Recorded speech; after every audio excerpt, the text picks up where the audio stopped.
पुण्य पाप का विवेचन चल रहा था। भिन्न भिन्न आगमों में, भिन्न भिन्न सूत्रों में भिन्न भिन्न अपेक्षा से कहा गया है। प्रथमतः साक्ष्य व्याख्या प्रगति में 18 प्रकार के पापों में रत रहने वाला कर्कश वेदनी, हिंसा से,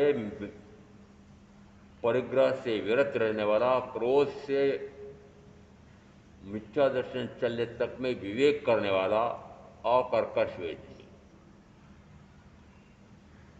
फिर जीवों, भूतों, सत्वों, प्राणों, इनको किसी भी प्रकार से कष्ट न देने वाला अनुकंपा का भाव करने वाला वह साता वेदनी कर्म का बंद करता है। फिर कहा जिस समय वह इन प्राणों जीवों भूतों सत्वों को दुख दैन्यादि देता है, उनको दुखी करता है, तो वह असाता वेदनी कर्म का बंद करता है। अनुकंपा, हमारे यहाँ अनुकंपा बड़ा विशेष शब्द आया हुआ है। दूसरे जीवों के प्रति अनुकंपा का भाव, उससे पुण्य का बंध होता है और देवगति के सुख मिलते हैं, मनुष्य गति के सुख मिलते हैं। और अनुकंपा किस प्रकार की कि दूसरे जीवों पर अनुकंपा, उसे तो पुण्य का बंध होता है, परंतु मैं भी तो एक जीव हूं। अपने आप के प्रति कभी ऐसी दया आती है कि मुझे भी तो अनंत जन्म का दुख पाते पाते इतना काल हो गया है, अपने आप पर दया क्यों नहीं आती है?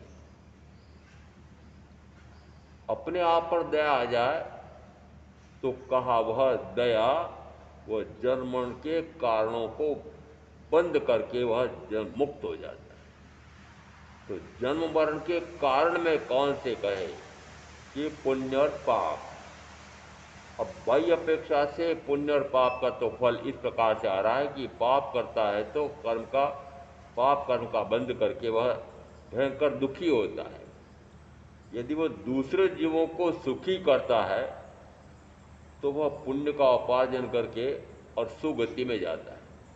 यदि वह अपने आप पर दया करे तो मुक्त होता है।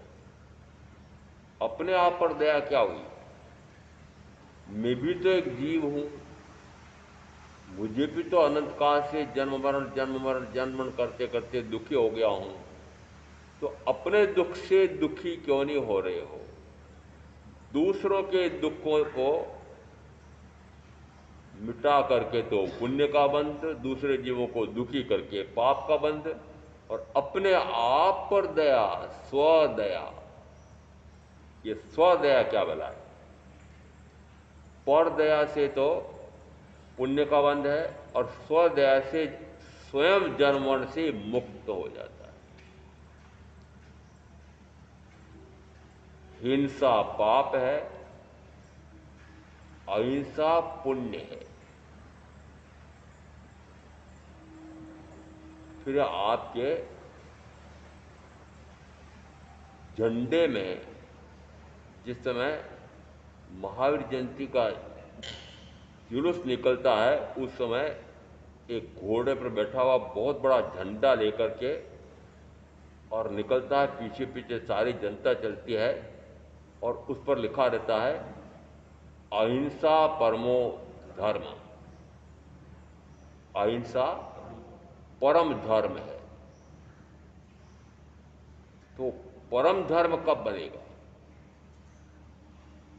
हिंसा पाप है, अहिंसा पुण्य है, तो फिर वो धर्म कब बनेगा? धर्म यानी आत्मा का स्वयं का स्वरूप।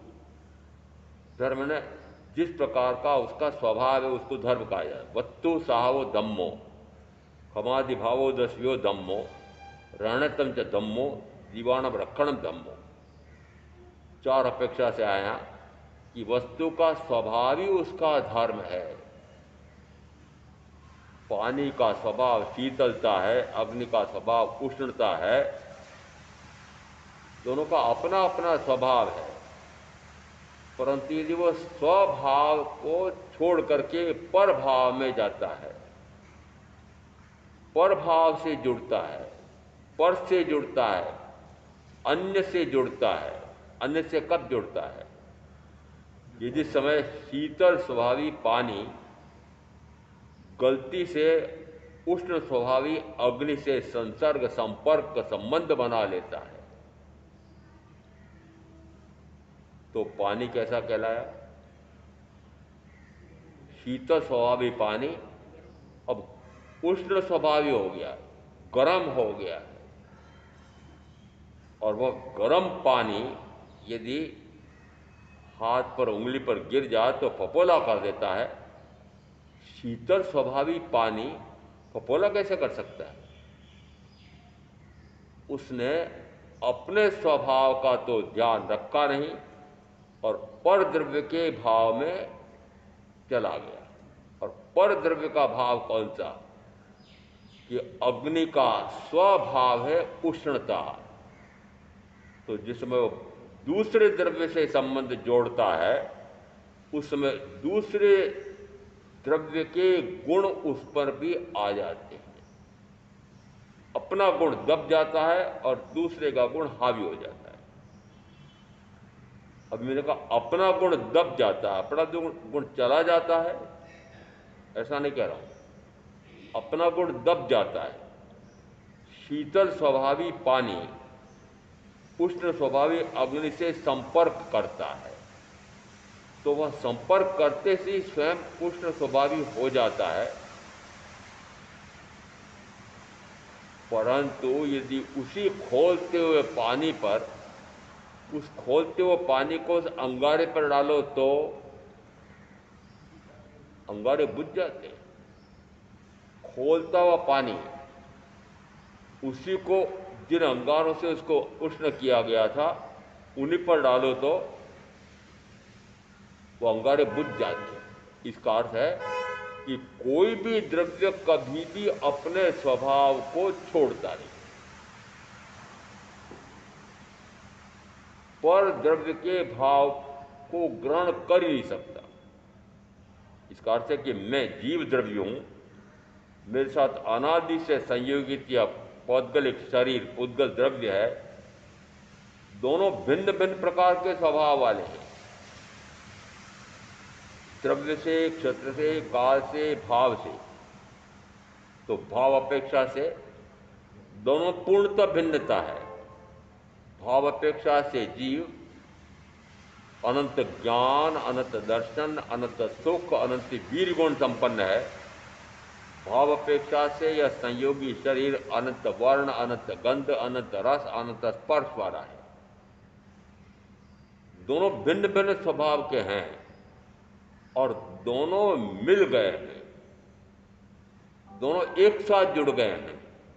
अब एक साथ जुड़ गए हैं तो फिर मैंने अपने आप को क्या मान लिया कि शरीर ही में हूं। क्यों? क्योंकि ज्ञान और भान किसका हो रहा है? ये शब्द, वर्ण, गंध, रस, स्पर्श का मुझे ज्ञान और भान हो रहा है। क्यों? क्योंकि शब्द कर्णेंद्री से, वर्ण चक्षुंद्री से, गंध घ्राणेंद्री से, रस रसनेंद्री से और स्पर्श स्पर्शेंद्री से मेरे अनुभव में आ रहा है। इसका अर्थ है इन पांच इंद्रियों के माध्यम से जो मुझे जानने, देखने, अनुभव में आ रहा है वो निश्चित माना हुआ पुद्गल होगा। तो जब तक इन पांच इंद्रियों का सहारा लेते हैं तब तक क्या जानने में आएगा कि पुद्गल। और अब अन्य अन्य को तो मैंने जानते जानते अनंत काल हो गया। कभी अपने आप पर भी दया आती क्या कि अरे अन्य अन्य को तो जान रहा हूं, अपने आप को भी जानूं, अपने आप को भी तो देखूं, अपने आप के स्वयं के सुख में भी तो रमण करूं, अपने आप का उपयोग अपने आप पर स्थिर करूं, अपने आप के गुणों का ज्ञान और भान जिसमें प्रथमतः केवल प्रज्ञप्त वाणी सदगुरु के माध्यम से सुनने का स्वर्णिम अवसर मिलता है, वह मात्र मनुष्य भाव में ही संभव है। और इस प्रकार का स्वर्णिम अवसर मिला हुआ है, परंतु उस स्वर्णिम अवसर को भी मात्र इन पांच इंद्रियों के माध्यम से मिलने वाले सुखों में, भोगों में खो दिया। अवसर तो मिला था पर अवसर चूक गया। और अवसर चूक गया तो अर्थ निकला कि निरंतर वह असंयम में ही रहा है। असंयम, अभी संयम और असंयम की बात चल रही है। तो निरंतर पांच इंद्रियों के माध्यम से मिलने वाले भोगों को भोगना यह कहलाता है असंयम। और असंयम का विलोम है संयम, संयम का विलोम है असंयम। अब ये निरंतर विपरीत में, विकार में, अभाव में, दूसरे के स्वभाव में जाकर के पर स्वयं के अपने स्वभाव की हानि कर रहा हूं, ये कब समझ में आएगा? दो एक साथ हैं। अभी अभी कहा था कि शीतल स्वभावी पानी और उष्ण स्वभावी अग्नि दोनों अलग अलग द्रव्य हैं, परंतु दोनों ने एक दूसरे से संपर्क किया, तब भी शीतल स्वभावी पानी ने उस उष्ण स्वभावी अग्नि का रूप कुछ काल के लिए तो उस पर आवृत हो गया था, आवेशित हो गया था, परंतु क्या वो अपने स्वभाव से हट गया था? स्वभाव से परे हो गया था? स्वभाव नष्ट हो गया था कि नहीं? स्वभाव कभी भी विलुप्त नहीं होता है, नष्ट नहीं होता है। वह स्वभाव पर भाव से विकृत हो जाता है। और अभी तक क्या हुआ? अनंत काल से यही हुआ है कि मैं अपने स्वभाव से तो निरंतर अनभिज्ञ पड़ा रहा, और इस पुद्गल शरीर या पुद्गल के स्वभाव को ही मैंने अपना स्वभाव मान लिया। निरंतर शब्द, वर्ण, गंध, रस, स्पर्श, इन पांच इंद्रियों के माध्यम से ये शब्द यावत स्पर्श का ही ज्ञान और भान होता रहा, और शब्द यावत स्पर्श से रहित इस अपने आप का ज्ञान, भान और अनुभव हुआ ही नहीं। दोनों एक दूसरे से पूर्णतः विपरीत हैं, दोनों एक साथ हैं, परंतु दोनों एक दूसरे से पूर्णतः विपरीत हैं। कितनी अपेक्षा से कह दिया कि 5 अपेक्षाओं से, तो मुख्यतः स्वभाव की अपेक्षा से, भाव अपेक्षा से देखना में कि भाव अपेक्षा से मैं शब्द, वर्ण, गंध, रस और स्पर्श वाला, और भाव अपेक्षा से शरीर पांचों से ही बना हुआ है। शब्द, वर्ण, गंध, रस, स्पर्श, ये 5 जो मिलते हैं उसमें कहा जाता है वह पुद्गल है, और जिसमें ये 5 नहीं है वो पुद्गल नहीं है। तो अब अपने आप का संबंध इस शरीर से जोड़ रखा था, अब भावों से जोड़ रखा था, भावों से तोड़ देना। मेरा इसका संबंध तो कभी भी एक जैसा हुआ नहीं, तो भाव से मैंने संबंध जोड़ा है। संबंध हो ही नहीं सकता इसका मेरा, तो भाव से मैंने संबंध जोड़ा है, तो भाव से तोड़ दो। करना कुछ भी नहीं है, भाव से ही संबंध जोड़ा है तो भाव से संबंध तोड़ दो। दोनों अपने अपने में स्थिर हो जाएंगे, अपने आप के गुणों में। दोनों साथ तो रहेंगे, परंतु दोनों अपने अपने गुणों में रहेंगे। और यह भी पक्का मानना कि यह पुद्गल, जिसको मैं अजीव कहता हूं, जिसमें जानने की शक्ति नहीं है, यह निरंतर अपने स्वभाव में रहता है। और जिसमें जानने की शक्ति, ज्ञान कितना कि अनंत, जिसमें देखने की शक्ति, गुण कितना कि अनंत, जिसमें अपने आप के स्वयं के सुख नाम के गुण का अनुभव करने की शक्ति कितनी कि अनंत, वो सुख कितना कि अनंत, और अपने आप का उपयोग अपने आप पर स्थिर करूं, इस प्रकार की शक्ति कितनी कि अनंत। इसका अर्थ है कि चारों गुण मेरे पास अनादि से अनंत स्वरूप में विद्यमान हैं, परंतु अपने इन स्वयं के गुणों का, स्वभाव का तो ज्ञान भान हुआ नहीं, और इस संयोगी शरीर के जो गुण हैं, जैसा इसका स्वभाव है, उसी को अपने गुण और अपना स्वभाव मानने की भ्रांति पाली। भ्रांति कहूंगा इसको, भ्रांति है ना। वस्तुतः यह मुझ स्वरूप और मैं इस स्वरूप हो ही नहीं सकता। भ्रांति से मैंने इसको अपना मान लिया है। ये तो अपने आप में ही है, ये तो मुझे अपने आप का अपना मानता ही नहीं है। ये तो अपने आप को अपने आप का मानता है, और ये मुझे अपना मानता ही नहीं है। कौन? ये शरीर, जिसको कहता हुआ बुद्धू है, कुछ भी जानने की क्षमता नहीं है। चाहे जानने की क्षमता ना हो, परंतु निरंतर अनादि से वर्तमान में भी और अनंत काल तक अपने स्वभाव में रहता है। अपने स्वभाव में रहता था अनादि से, अपने आप के स्वभाव में रहता है वर्तमान में भी, और अपने आप के स्वभाव में रहेगा अनंत काल तक। अब विचार करो कि ये पुद्गल द्रव्य कहो, क्या धर्म अधर्म आकाश इनको कहो, ये निरंतर अपने स्वभाव में अनादि से वर्तमान में भी अनंत काल तक रहेंगे। तो समय विचार करो कि यदि ये तीन द्रव्य इस प्रकार के हैं, तो चौथा मैं, पांचवा मैं, कि मैं भी तो अपने स्वभाव में रह सकता हूं। धर्म अधर्म आकाश और पुद्गल, ये चार पक्का हो गया कि निरंतर अनादि से वर्तमान काल में भी और अनंत काल तक स्वभाव में रहते थे, रहता है, रहेंगे। तो फिर ये विचार करो कि यदि ये चार निरंतर अपने स्वभाव में रहते हैं, तो मैं नहीं रह सकता क्या? क्या मैं अपने स्वभाव में रह सकता हूं क्या? तो परम ज्ञानी ने कहा कि जैसे अन्य द्रव्य अपने स्वभाव में रहते हैं, उसी प्रकार से हे जीव, हे मनुष्य, तुम भी अपने स्वभाव में रह सकते हो।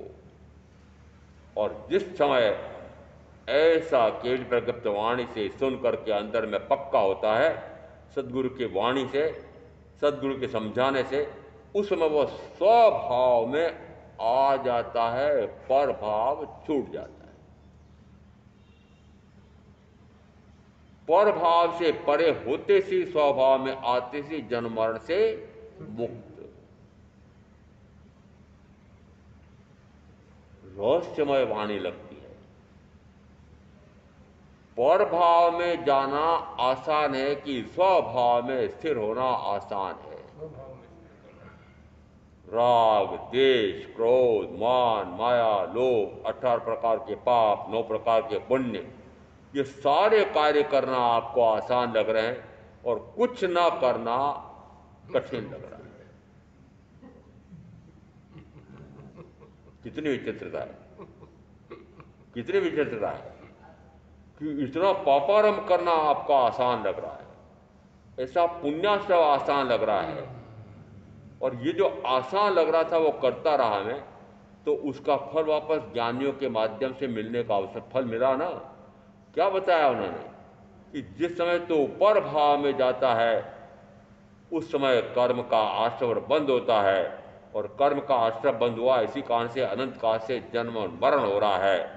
तो अनंत जन्म का कारण क्या हुआ कि स्वभाव से तो अनभिज्ञ रहा, और पर भाव कोई अपना भाव मान करके, स्वभाव मान करके उसी में रमता रहा।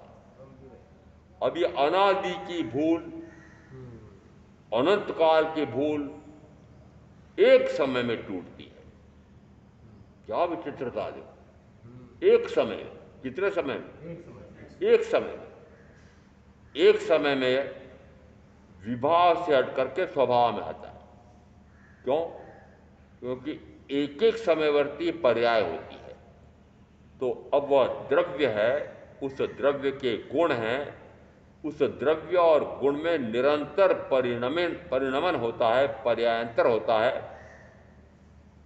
द्रव्य तो ध्रुव है, द्रव्य तो ध्रुव है, तो द्रव्य के साथ रहने वाले गुण भी ध्रुव हैं। महावीर बड़े विचित्र हैं।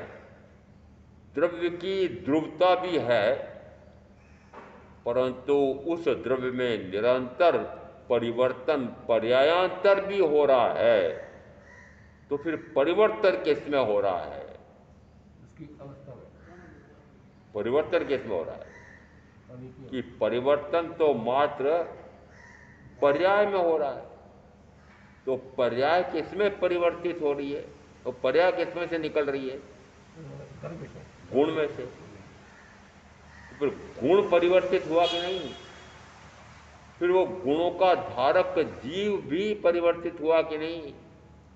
तो जो कहते हैं मात्र पर्याय में शुद्ध हो जाओ तो तुम सिद्ध ही हो, दिगंबर मान्यता ऐसी है। वस्तुतः पर्याय जिस द्रव्य में से प्रकट हो रही है, यदि वह पर्याय विपरीत है, वैभाविक है, तो उस समय वह गुण भी वैभाविक हो गया और द्रव्य भी विभाव में चला गया। ऐसा कैसे मान लिया कि पर्याय तो विकृत हो रही है और द्रव्य तो शुद्ध ही पड़ा है। जिस समय जीव राग करता है तो क्या कहलाएगा, रागी। द्वेष करता है तो द्वेषी, क्रोध करता है तो क्रोधी, मानी, मायावी, लोभी, हिंसक, झूठला, चोर, लफंगा, परिग्रही। जिस जिस समय जिस जिस प्रकार का कार्य करेगा उस समय वह द्रव्य भी वैसा कहलाएगा। इसे कैसे मान लिया कि मात्र पर्याय विकृत हो रही है। पर्याय जिस गुण में से प्रकट हो रही है, यदि पर्याय विकृत हो रही है तो गुण भी विकृत हो रहा है और गुणों का धारक और द्रव्य वह भी विकृत हो रहा है। तो यदि मात्र मान लिया कि पर्याय में विकार आ रहा है, ये भ्रांति मत पाल लेना। अकेली पर्याय में विकार नहीं आ रहा है, पर्याय जिस गुण में से निकल रही है, जिस गुण का धारक द्रव्य है, वो द्रव्य भी विकृत हो रहा है। कैसे कहा कि राग नाम की पर्याय है, राग नाम की पर्याय है, और राग नाम की पर्याय जिसमें से प्रकट हो रही है वह रागी जीव। तो उस समय जीव रागी कहलाएगा कि नहीं। फिर जीव जिस प्रकार का कार्य कर रहा है तो वो राग का कार्य कर रहा है, तो राग हुआ कि नहीं। तो मानो कि जिस समय पर्याय राग रूप हो रही है उसमें वह गुण भी विकृत हो रहा है और गुणों का धारक द्रव्य भी विकृत हो रहा है। मात्र पर्याय में ही शुद्धि कर लो और मुक्त हो जाओ, ऐसा सिद्धांत नहीं है। पक्का मानना। उदयमणि की बात बड़ी विचित्र लगती होगी, क्योंकि सारे 99.99 ऐसा कहते हैं और उदयमणि विचित्र बात कहता है। तो मैंने कहा विचित्र बात विशिष्ट व्यक्ति कह सकता है, सामान्य व्यक्ति तो सामान्य बात कहेंगे। असामान्य बात केवली तीर्थंकर कोई अनेक होते हैं क्या? एक समय में एक ही तीर्थंकर होगा ना, तो जंगल में राजा कितने होते हैं? शेर तो एक ही होता है, तो जंगल में तो एक ही है। अन्य क्या कहते हैं? अन्य कहते हैं विभव में कैसे मानो? 99.99 कहते हैं, मैं नहीं मानता। सही क्यों? भीड़ मूर्खों की होती है, भीड़ मूर्खों की होती है। सज्जन व्यक्ति कितने होते हैं? दुर्जनों की अपेक्षा से सज्जन कितने होते हैं? मूर्खों की अपेक्षा से बुद्धिमान कितने होते हैं? और अज्ञानियों की अपेक्षा से ज्ञानी कितने होते हैं? समझ में आ रहा है? तो कौन से पंक्ति में रहना चाहते हो? ज्ञानी की पंक्ति में रहना चाहते हो, संयमी की पंक्ति में रहना चाहते हो? अभी संयम की बात चल रही है। कौन सी बात चल रही है? संयम की। भिन्न भिन्न आगमों में आ रहा है और अब अन्य अन्य आगमों से करते करते अब एक आगम आया है, उसमें 10वें कालिक सूत्र में और उत्तराजन सूत्र में इसको संयम कहा है। 5 प्रकार के पापों से पूर्णतः विरत हो जाना, इसको संयम कहा है। 2 आगम का संदर्भ ले दिया। अब आ रहा इसमें एक प्रश्न व्याकरण सूत्र है, उसमें इसको संवर कहा है।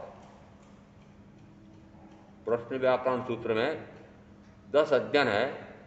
प्रथम 5 अध्ययनों में हिंसा, झूठ, चोरी, मैथुन, परिग्रह, इन 5 पापों का बड़ा विशद वर्णन है। विशद यानी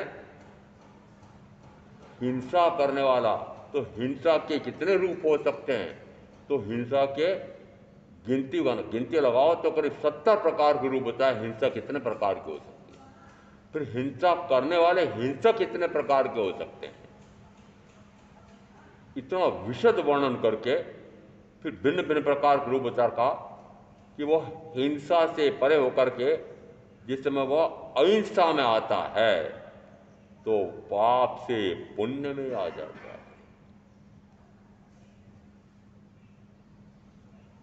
तो अभी तक क्या कहा कि अब वो पाप से पुण्य में आ जाता है, और अब यहां कहा प्रश्न व्याकरण सूत्र में कहा कि वह संवर में आ गया है। यदि 5 प्रकार के पापों से पूर्णतः परे हुआ है तो वह संवर में आ गया है।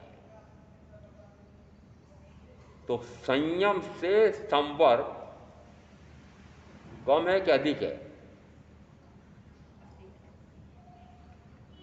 संवर में संयम तो सम्मिलित है, परंतु संयम में संवर सम्मिलित नहीं है। संवर व्यापक है। संवर में पाप का भी संवर है और पुण्य का भी संवर है। और इस कारण से फिर समवायांग सूत्रकार कहते हैं पंचनिर्जर ठाणा पणत्ता तंजा पाणाई वायो मुसाई वायो अदिन्ना दानाओ प्रिया हो अपरिज्ञा हो। इसका अर्थ है कि जिसमें वह हिंसा, झूठ, चोरी, मैथुन सेवन, परिग्रह से विरत होता है, उस समय वह संवर में आ गया। समवायांग सूत्रकार कहता है कि उस समय वह निर्जरा के स्थान पर आ गया। निजरठाणा, निजरठाणा प्राकृत शब्द है कि निर्जरा के स्थान पर आ गया। कौन? आपकी बात नहीं कर रहा हूं मैं। आप तो आना ही नहीं चाहते हो। आप तो निर्जरा के स्थान पर आना ही नहीं चाहते हो। निर्जरा के स्थान पर आने का अर्थ होता है हिंसा, झूठ, चोरी, मैथुन सेवन, परिग्रह, इन 5 प्रकार के पापों से पूर्णतः परे हट करके, और वह अब निर्जरा के स्थान पर आ गया। अब आगे से आगे वर्णन कुछ विचित्र होता जा रहा है। एक आगम में ऐसा आ रहा है, दूसरे आगम में ऐसा आ रहा है, तीसरे आगम में ऐसा आ रहा है। अब यहां पर यह कहा कि अब वह निर्जरा के स्थान पर, समवायांग सूत्रकार 5:26, समवायांग सूत्र में 5:26 समवाय, इसमें कितने प्रकार के हैं, तो समवाय भिन्न भिन्न प्रकार हैं। स्थानांक सूत्र में 10 तक हैं, इसमें असंख्यात और अनंत तक आए हैं, कितने रूप हो सकते हैं। तो समवायांग सूत्र के 5:26 में आया है कि अब वह निर्जरा के स्थान पर आ गया है। कौन?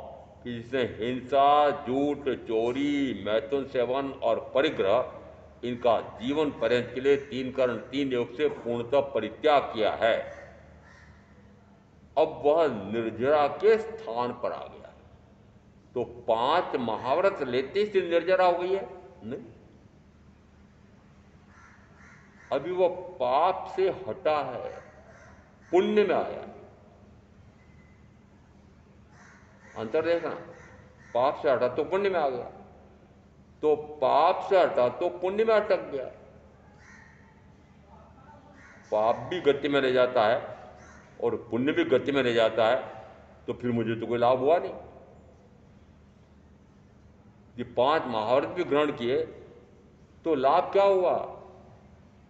कुछ भी नहीं हुआ। मात्र बाह्य अपेक्षा से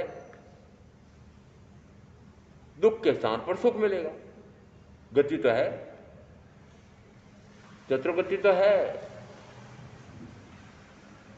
और आपकी दुर्दशा तो यह है, आपकी दुर्दशा साथ के साथ बताना चाहता हूं, आपकी दुर्दशा तो यह है कि आप तो पाप कार्य में भी डटे हुए हैं, हटने नहीं चाहते।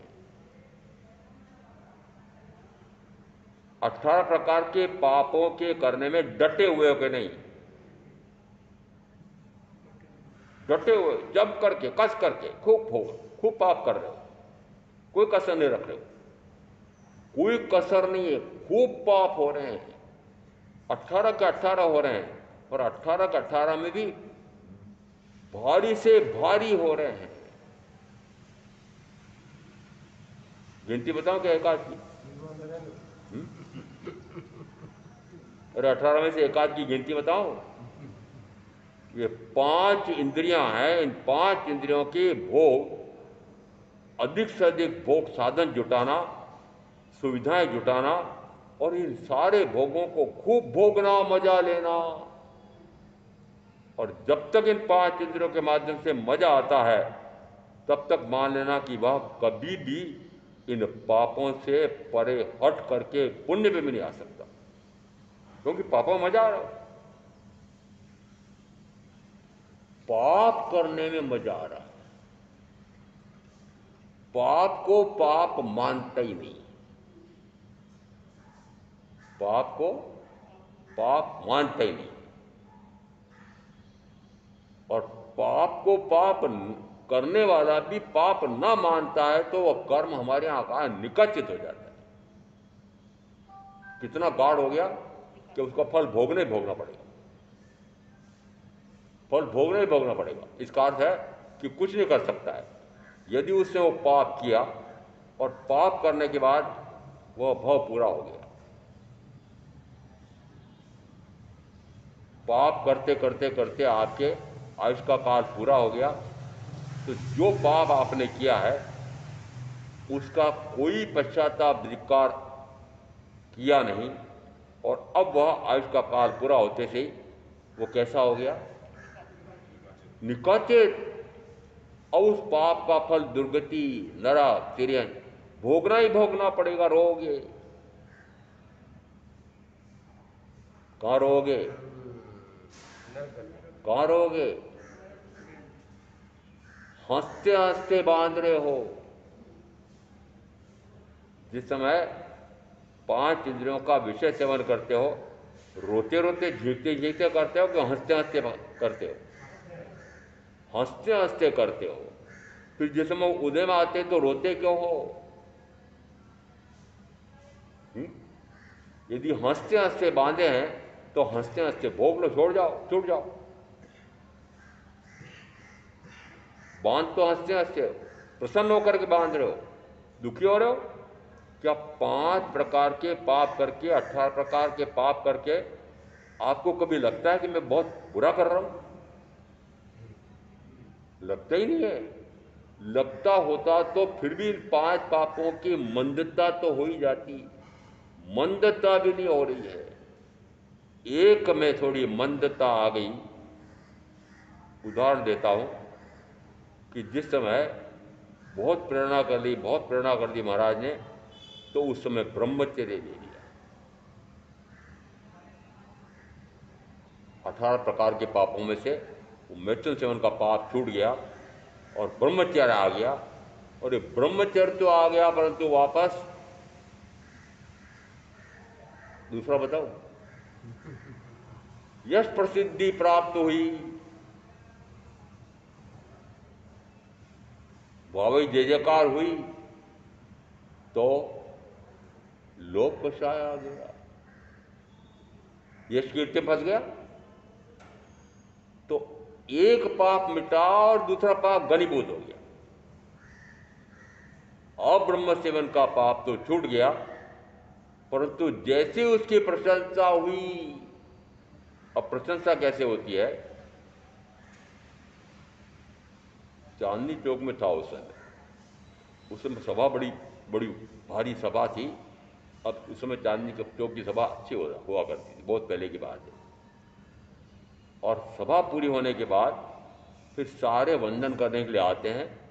उस समय पुरुषों में से एक पुरुष, स्त्रियों में से एक स्त्री, वो दोनों आते हैं और मुझे कहते हैं, महाराज मैंने बड़ा व्रत लिए हुए 17 साल हो गए,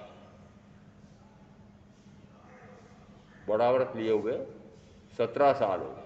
कब कहा बताओ? सबके सामने, हम्म? सबके सामने।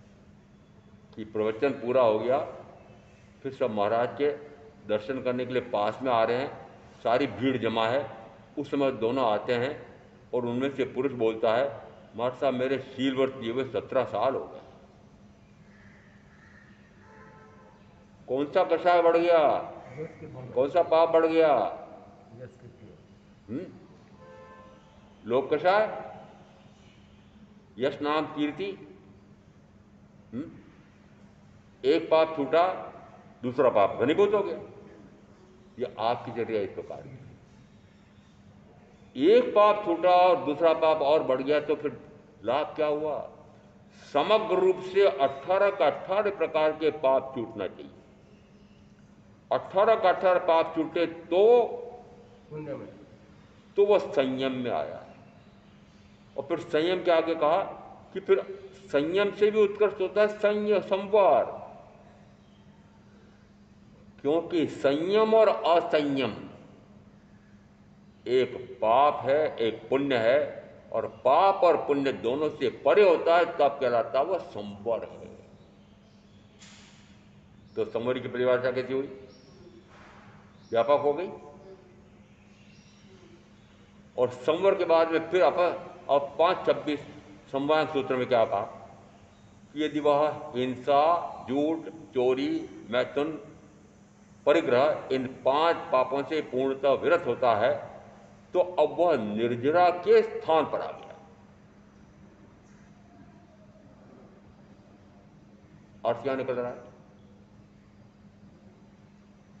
5 महाव्रत का धारण करने वाला यदि उसका निरतिचार पालन करता है, उसके लिए 5 समितियों का सावधानीपूर्वक पालन करता है, कुछ नहीं किया, कुछ नहीं किया, मात्र पुण्यार्जन हो गया। तो पुण्यार्जन हो गया तो गति भ्रमण तो है ही, देव गति मिलेगी, मनुष्य गति मिलेगी। गति से मुक्त हुआ क्या? तो मैं तो अभी 5 पाप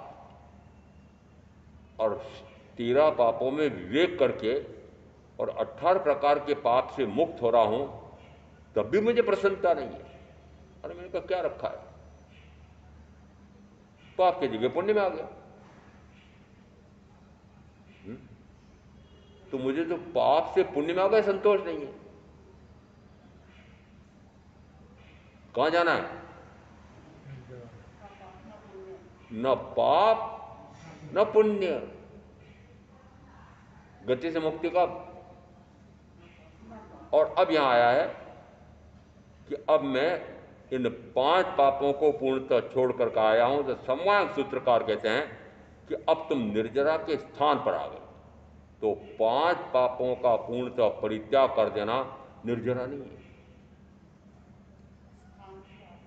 निर्जरा नहीं है, निर्जरा नहीं है। पाप से हटा हूं, पुण्य में आ गई। तो कर्म तो है, आश्रम तो है। आश्रम है कि नहीं? पहले पाप का आश्रम हो रहा था, अब पुण्य का आश्रम हो रहा।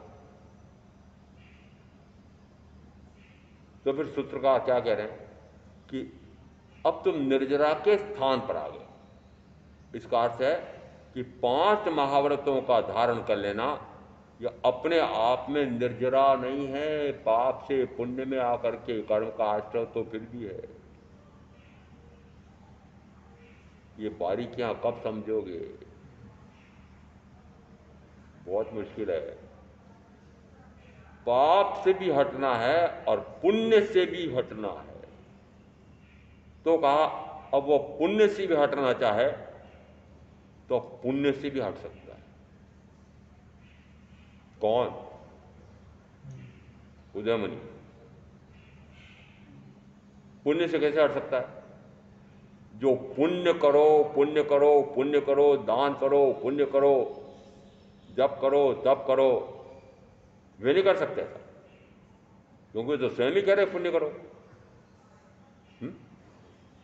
और मैं तो कहता है नहीं पुण्य करो। कितना ही पुण्य करे मैं प्रशंसा नहीं करता, बहुत कंजूस हूं, बहुत कंजूस हूं। नीमच में देखा मैंने, भरत भाई का देखा, मैंने कहा क्या गजब कर रहा है, मेरे मुंह से प्रशंसा निकली नहीं, क्यों नहीं निकली? और मेरे को मान लो इतना पुण्य कर रहा है, गायों को इतना चारा डाल रहा है, गुड़ के डब्बे डब्बे भर रखे हैं, ढेर सारा हरा चारा डाल दिया, फिर एक गुड़ का वो लिया, गोला लिया, थोड़ा सा मसला और फेंका, फिर एक और लिया, फिर मसला फेंका, फिर मैंने कहा वो एक गाय है अभी तो सामने तुम्हारे, और अभी गर्मी का मौसम चल रहा है, इसको गुड़ खिला रहे हो, इसको छेड़ना लग जाएगा, परवाह नहीं। समझ आ रहा है? धुन, धुन क्या है? पुण्य करना। पुण्य करना ऐसी धुन क्यों हुई? पता है कि इतना पाप कर रहा हूं, पता है कि इतना पाप कर रहा हूं। क्यों? क्योंकि अपने पिताजी महाराज हैं तो उन्होंने ये तो कह दिया कि पाप भी कर्म का आश्रम है, तो पाप तो किया है तो पाप से दुर्गति होती है, ये महाराज कह रहे हैं। तो पाप से दुर्गति ना हो तो फिर क्या करो? तो सुगति में जाऊं तो पुण्य से सुगति होती है। फिर तो मैंने कहता गति तो हुई ना, गति तो हुई। अरे गति भ्रमण मिटाने का कार्य कब करोगे?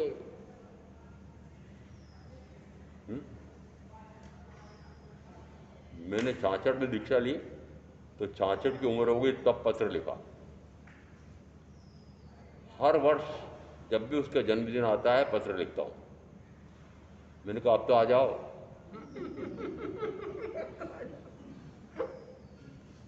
1 2 3 4 गिनती नहीं, इतने कार्य पड़े हैं, गिनती नहीं है, इतने कार्य पड़े हैं।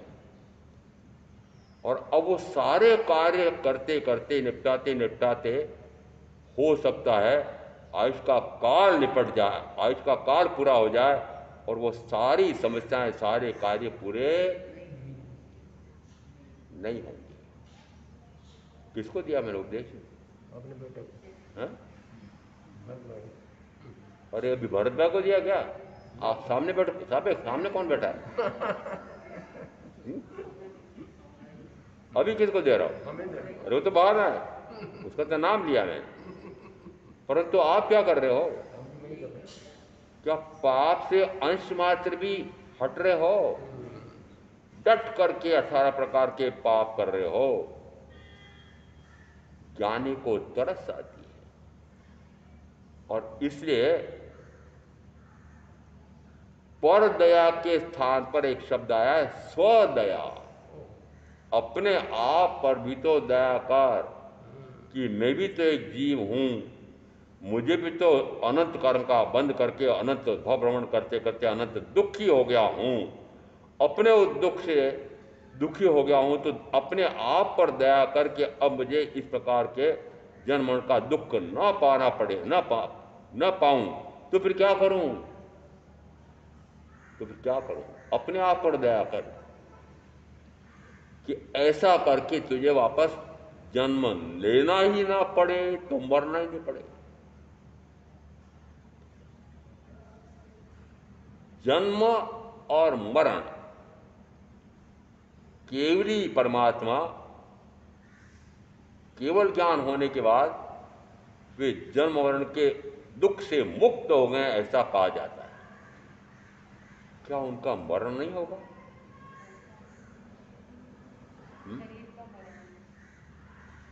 केवली परमात्मा के लिए कहा जाता है अब वे जन्म मरण से मुक्त हो गए। मरण तो होगा,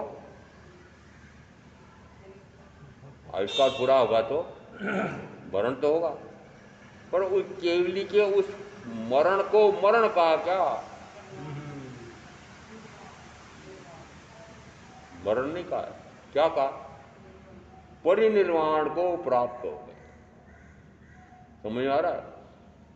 और एक सामान्य साधक उसका भी जब मरण होता है तो वह समाधि पूर्वक मरण करता है, तो उसको मरण नहीं कहा है, वह भी महोत्सव है। महोत्सव कहा उसको, समाधि महोत्सव। संलेखना पूर्वक जिस समय वो संथारा ग्रहण करता है और संथारा साधना करते करते जिस समय आयुष का काल पूरा होता है, तो कहा जाता है यदि तीसरा चौथा आ रहा है तो वह जन्म मरण से पूर्णतः मुक्त हो गया है। इसका अर्थ है कि वह मरण भी महोत्सव है। जिस समय वह मात्र संलेखना संथारा साधना करता है, संथारा करते करते आयुष का काल पूरा होता है, तब भी मरण नहीं कहा, उसको महोत्सव कहा है। तो केवली परमात्मा उनका आयुष पूरा होता है उस समय उसको परिनिर्वाण कहा है, मृत्यु नहीं।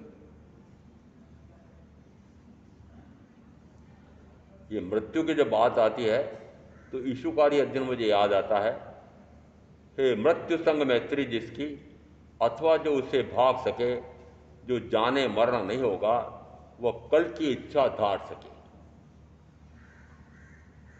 ये सूत्र प्रतिदिन याद करना चाहिए।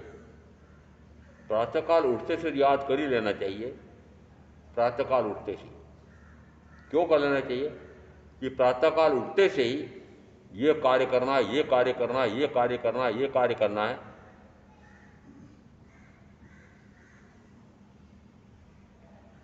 ऐसा भाव आता है कि नहीं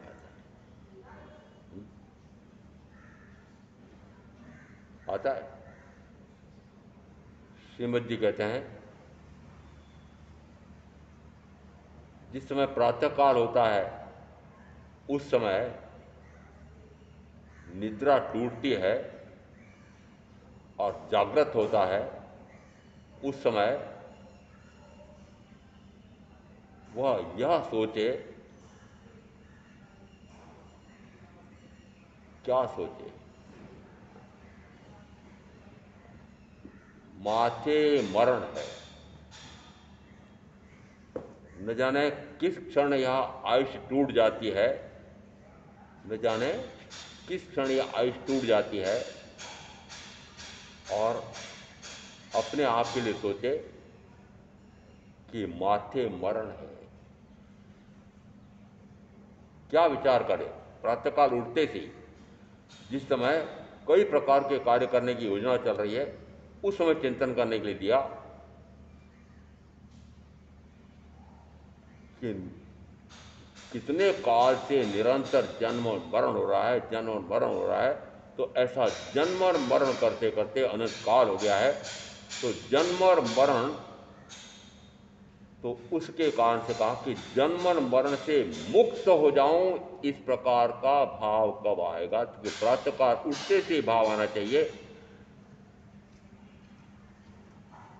तो अंतिम शब्द क्या आ रहा है उसमें? माथे मरण है। काल माथे मंडरा रहा है, काल माथे मंडरा रहा है। भान आता है कभी?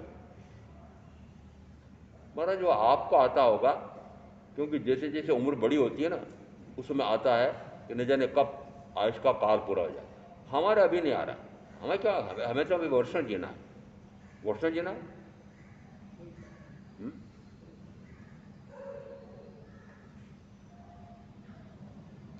जिस समय इस प्रकार की न जाने क्या क्या योजनाएं चल रही होती है, उस समय मानो कि माथे मरण है, काल मंडरा रहा है। क्यों मानो कि वह 100 वर्ष का, 130 वर्ष का होकर के ही जाएगा। गर्भ में बच्चा आया है और माँ को पता भी नहीं लगता है, और गर्भ में भी मर जाता है, गर्भ में मर जाता है, गर्भ से निकलते समय मर जाता है। निकलते समय कैसे मरता है कि जिस समय गर्भ से बच्चा निकल रहा होता है, पाँवों से आए, बाहर आए तो भी सुरक्षित आ जाता है, माथे से आए तो भी सुरक्षित आ जाता है, परंतु जिसमें गर्भाशय से निकल रहा होता है, निकलते समय आड़ा टेढ़ा हो जाए तो मर जाता है। कब? निकलते समय आड़ा टेढ़ा हो जाए तो मृत्यु। और क्या निकल रहा है? मनुष्य भाव बांधा, मनुष्य भाव बांधा, और मनुष्य भाव बांध करके और इतना पुण्य का उपार्जन किया होगा तब मनुष्य भाव बांधा है। फिर ऐसे माँ बाप के यहाँ पर आया है कि जहाँ पर केवल प्रज्ञप्त वाणी सुनने का अवसर है, ऐसे विशेष पुण्य कर्म का भी बंद करके आया। परंतु गर्भ से बाहर आते समय भी मृत्यु हो जाती है, गर्भ में मृत्यु हो जाती है, गर्भ से बाहर आते हुए मृत्यु हो जाती है। और न जाने किस उम्र में मृत्यु हो जाती है। क्या वो करमचंद कालचंद कभी देखता है कि अभी तो छोटा है? कालचंद कभी देखता है कि अभी अभी तो शादी करके आया है, शादी करके आई है? कालचंद ये देखता है कि अभी तो महाराज अभी तो इसके एक बेटा भी है, एक बेटी भी है, इनको बड़ा करना है, पढ़ाना लिखाना है, शादी करना है। तो कालचंद आप पर दया करता होगा ना? नहीं। देखता है? हुँ? इसका अर्थ है क्यों नहीं सोचते हो? प्रातःकाल उठते से विचार करो। विचार क्या करना? आयुष का काल माथे मरण है, माथे मरण जोता जहर छे, पग मुक्ता पाप छे, माथे मरण छे। इन तीन बातों का प्रातःकाल चिंतन कर। जागृत होते से तीन बातों का चिंतन कर। क्या चिंतन कर? क्या चिंतन कर? माथे मरण। हुँ? माथे मरण है, ये चिंतन आता है। यदि उठते से इस प्रकार का भाव आए, न जाने किस समय इसका क्षण पूरा हो जाए, तो फिर दिन भर आप आत्मा में सावधान रहेंगे। और पाप करते करते आयुष का काल पूरा होगा तो सीधे नरक में जाना पड़ेगा। ये विचार आता है? विचार ही नहीं आता। क्यों नहीं आता है? विचार करना चाहिए। क्यों मान रखा है कि मैं तो अमर पट्टा लिखा कर लाया हूं? आप काम तो सारे ऐसे कर रहे हैं कि जैसे अमर पट्टा लिखा के लाया है। वो अमर कहलाता है देव को। देवों को क्या कहा जाता है? अमर। आयुष पूरा नहीं होता है। और चाहे कितनी लंबी आयु हो, चाहे वो देव अमर कहलाते हैं, परंतु देवों का भी मरण होता है। मरण के भय से मुक्त कौन है? कि जिसने यह पक्का कर लिया है कि यह जन्म लेने वाला, बड़ा होने वाला, बूढ़ा होने वाला, रोगी होने वाला, महारोगी होने वाला, मरने वाला मैं नहीं, हो शरीर है। तो क्या पक्का हो जाएगा कि मरने वाला मैं नहीं? तो फिर मरण का भय मिट जाएगा, तो भय अभय हो जाएगा। अभय क्यों हो जाएगा? 7 प्रकार के भयों से सम्यक्ति मुक्त होता है। 7 प्रकार के भयों से। इसका अर्थ है एक एक बात में कहा, उसमें से सबसे बड़ी बात आती है मरण भय। वेदना भय तो अभी, मरण भय 7वां भय, मरण भय। सम्यक्ति का मरण से भी भय नहीं है। सम्यक्ति है तो उसको मरण का भी भय नहीं है। क्यों? कि मरण किसका होता है? शरीर का। और मैं शरीर नहीं, तो उसको मरने से भय लगेगा? उसको कहते हैं अभय। उसको कहा भव भीरु बनो, पाप भीरु बनो। भव भीरु का अर्थ होता है कहीं ऐसा ना हो जाए कि मेरे भव बढ़ जाए, कहीं ऐसा ना हो जाए कि मेरे भव बढ़ जाए। तो जिसको ज्ञान का प्रकाश हुआ है, जिसको दर्शन का प्रकाश हुआ है, जिसको सम्यक का प्रकाश हुआ है, वो निरंतर भाव करता है कि ऐसा ना हो जाए कि मेरा भाव बढ़ जाए।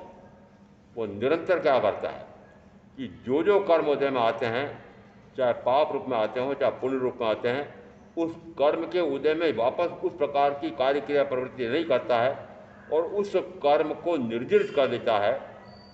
तो पूर्व के बांधे हुए कर्म तो इस भाव में निर्जित कर देता है और इस भाव में नए कर्म का उपार्जन नहीं करता है, तो कहा जाता है कि साधना चल रही है।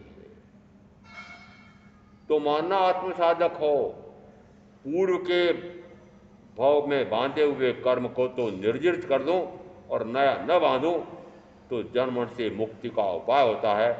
ऐसा तत्व का सुर समझ कर में आप जो साधना करेंगे उनका कल्याण होगा। ओम शांति।